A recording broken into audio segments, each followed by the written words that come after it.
Hi, David Vizard here, and you are watching PowerTec 10. You'll see a few heads around me here. That's because we're getting ready to do a 10 sets of cylinder head dyno test. Here's our mule motor. It's a 306. There's nothing really special about it except it has Chevy rods in it. We've just got a stock head on there that we are just checking a few things with, but it's a question right now of getting the valve train done and putting the heads on, and this will be ready for the dyno. Then it'll be a hectic 2 weeks while we keep swapping heads and valve trains. We're also going to throw in some carburetor tests and manifold tests on that, so you might want to catch that. What I want to talk about today is some simple mods on cast iron heads, especially the early 289 302 heads that deliver extra power yet are rarely, if ever, talked about. When I say if ever, I've never seen anything either printed or videoed on this. And what we're going to look at is basically just little tweaks on the exhaust from about 1/4 of an inch before the valve seat to about 1/4 of an inch after, the valve itself and the combustion chamber and how to get things going out of the cylinder better, and lastly some detail work that maybe it doesn't contribute towards power, but it helps out just a tad in making the cylinder head a better functioning deal. Let's look at the cosmetics of the cylinder head, because these 289 302 heads are likely to be really old and probably look a bit tacky. And if we're restoring an engine or hopping it up, we probably want to see something that looks good. But let's consider a question here, right? Why iron heads? Why don't we just go ahead and get a set of aluminum heads? Fine, that is a good alternative. And other than the conditions I'm going to talk about now, that's the way I would go. However, think about this. If you're racing, vintage racing, you're stuck. You've got to use a head that's period, right? Secondly, if you're restoring an engine, it's very likely that you're going to want heads of the right period for that restoration. Lastly, you could be one of these undercover road racers, or street racers rather, and you want a stealth motor. Something that on the outside, before you take a bet on whether you're going to beat the other guy or not, looks stock. Well, what could look more stock than a set of 289 heads? Almost every racer out there will think if it's got 289 heads, it is not going to go. Well, let me tell you, my vintage motors on a 2-plane manifold, and that's really the headers and the manifold are the only thing that distinguishes it from being other than stock, makes over 500 horsepower. That's a 289. Imagine that you build, and I've done some heads for a build like this, a 383 inch short deck motor, and it's possible to do that. And then you have a set of these heads on, roller cam, all the good stuff, high compression, the whole 9 yards. It is possible to be looking at somewhere in the region of 525 to 550 horsepower. I'm going to make a bet that anybody that challenges you to a race is not going to figure out that you've got that much power under the hood, especially after having checked the castings to see, yes, that's an iron-headed motor, it can't be that powerful. Well, we'll see. Here then, without further ado, are a few mods that I can recommend, and I'll start off with the cosmetic ones first. Now, before we get into the nitty-gritty of the prime subject of this video, I need to point out a few things that need to be done if you're going to get really serious about making horsepower and modifying the iron heads. First off, it's necessary to machine the guide bosses here to take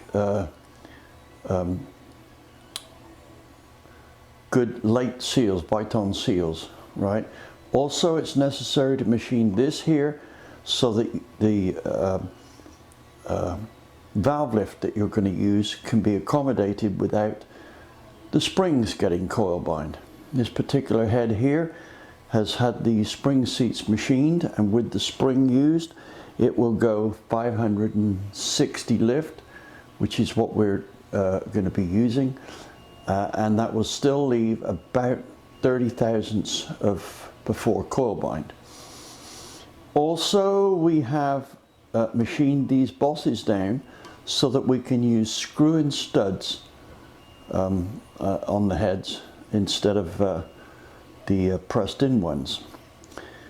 Lastly, these bosses can also be machined a little lower than we've got here to take guide plates. However, we've elected to use the slots here for the guide plates, right? That's perfectly satisfactory so long as everything lines up.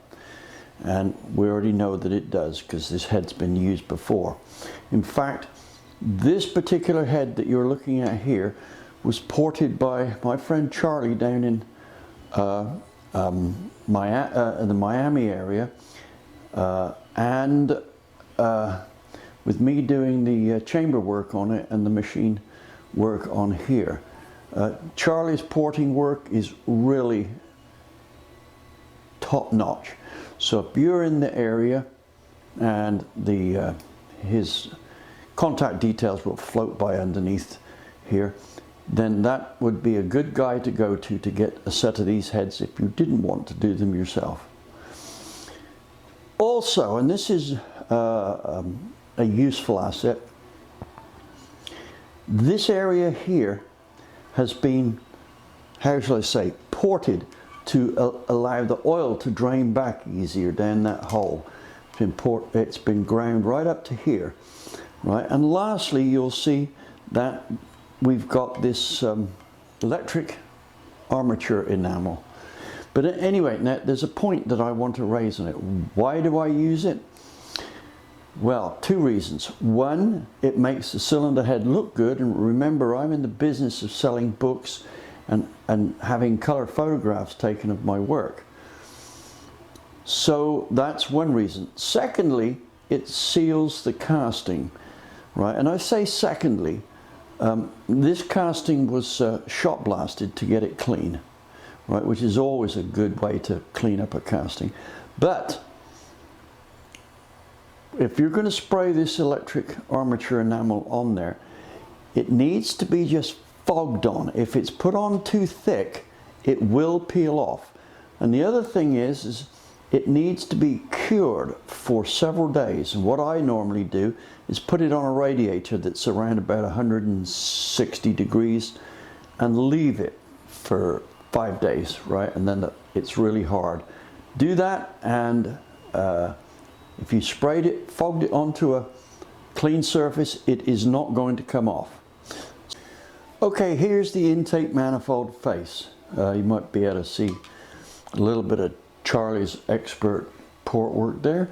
But what I want to show you here is this corrosion around the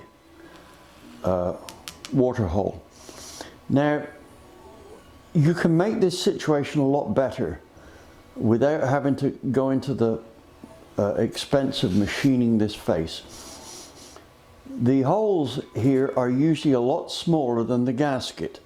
So what I do here is put a gasket on and grind this hole out to match the gasket, and that gets rid of a lot of the corrosion, and it certainly doesn't hinder the water flow either.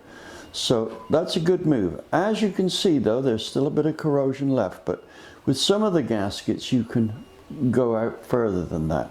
So that's a good move.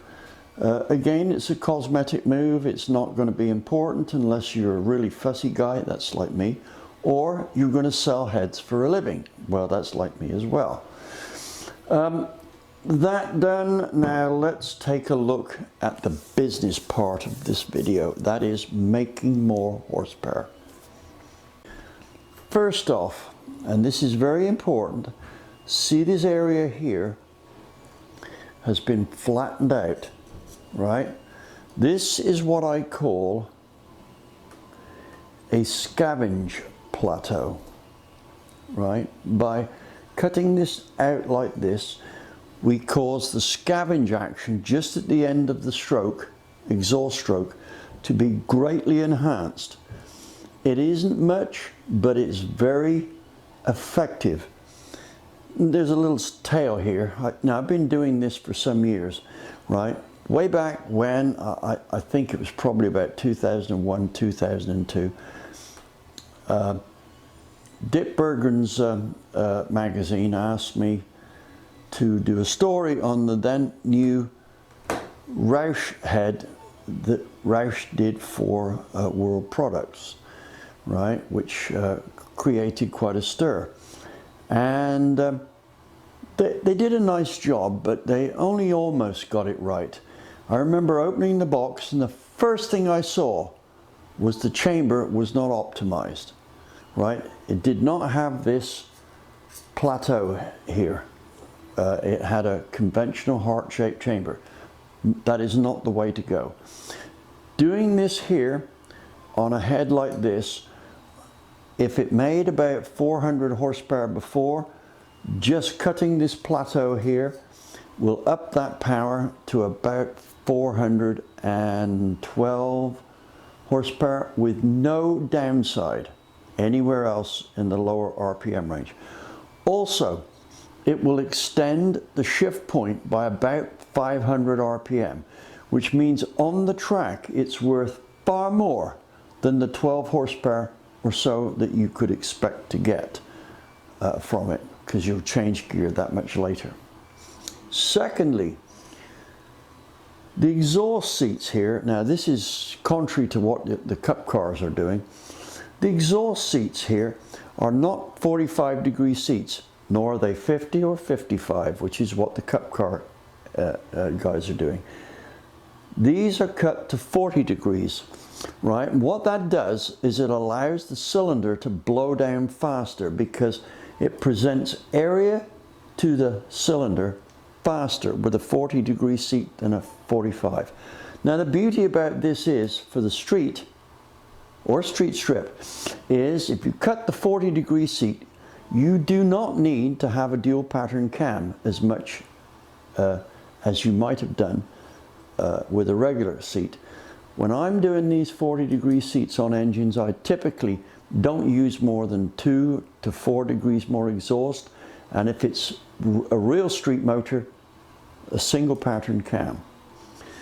Now, the other thing that's very difficult to see is the fact that these exhaust ports in the vicinity of the seat from about here up round to here are what I call area ruled. Now, this is a term that I stole from the aircraft industry when area ruling the aircraft's wings and fuselage were the deal for supersonic aircraft. And that is going back probably before most of you were born. This would have been the mid-1950s, when area ruling fuselages and wings was the big deal to get the plane to transition into the supersonic range without lots of buffeting and so on and so forth. Anyway, the way to do this is to use a flow ball like that. Now, to area rule the exhaust, what we do is we use a flow ball. That's this device here, or object here. We put a valve in and we pull the flow ball up until it would just come out, and then we hold the valve in that position. Then we go around the valve like this and find out where it jams up and it can't come out. Wherever it can't come out, we then cut the cylinder wall to give it clearance, right? Now why are we doing this? It's because when the valve initially opens, the flow is supersonic. And the flow really doesn't care about what it saw on the flow bench. It's more sensitive to flow area than it is to flow coefficient. Now obviously you can't cut it away everywhere because of the gasket line, but it is possible to undercut some of this here and give the valve more area, to the extent that for the first maybe 150 thousandths, the valve is not shrouded. That's another way to dump gases out the cylinder faster and thereby use less exhaust timing and make more low speed torque. Right, on to another move here. You'll notice that this area here is radiused and this area here. Normally we see a straight sharp edge there. Well, what happens here is that the flow comes out of the intake port and it still has got to ride over this otherwise sharp edge. By rounding this off, we actually get a small increase in flow, right? And some of the flow goes there and then round. We also get an increase in swirl, which the Ford heads are deadly short of, especially these. Now the other thing that we have going for us is that if we're running a tight quench, which we should be, this radius here allows the gases to infill that quench when the piston goes down, and this cuts pumping losses. The other thing you might notice here is the spark plug area, right? Now this has been considerably cleaned up. It's not just cleaned up, it's shaped. If you look here, you'll see there's a radius here. Radius is radiused off everywhere. And the reason is when the swirl comes out of here, right, some of it goes down there and can swirl or tumble around this area here. Well, that's good. It kind of washes the exhaust out of there, but it needs to be able to get out easily as well to allow for a fresher charge in, right? And any exhaust that it's displacing needs to be able to get out and go out that exhaust there. Right, so there are the mods to the chamber that we need to consider. Now let's look at the valve. Right, let's just pop that valve in there. It's going to go in there. This front face here needs to be radiused into that there. You need a radius on there, right? Because as the piston comes up in the overlap period, molecules of exhaust which are very close to this face have to get squeezed out, and they have to go around this corner here. Well, if it's a sharp corner, they're not going to want to do that. They're going to want to move out like this and then interfere with the flow out here. Now this is a small detail. It just gives us a little more flow at low lift, right? And the other thing it does is cut the temperature of the exhaust valve, which is always a good thing. Now, I think that most of you probably will not have seen any of those mods. What are they worth?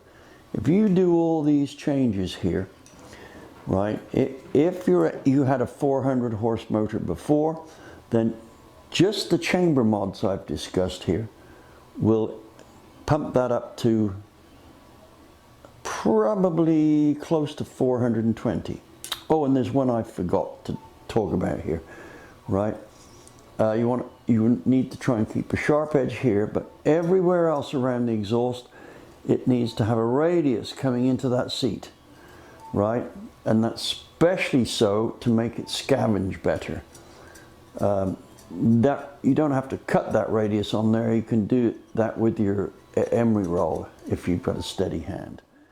Well, that about wraps it up for today on this video, but I should point out there's a little more to it than just chamber mods here. If you really want to know about the technical side of cylinder head design and porting, I would suggest you attend one of my 3-day seminars, which is for people who want to be really serious about what they do here. If you want the tech and hands-on, then my 10-day seminar should be what you should target. With this, you'll get about 20% of the tech stuff, that's 2 or 3 days, and you'll have 7 or 8 days of hands-on work. Now, these are small group seminars, so basically everybody gets my personal attention. If you're interested in any of these seminars, just note what goes by on the bottom of the screen here. Go to my website and that will fill you in on the details. Thank you.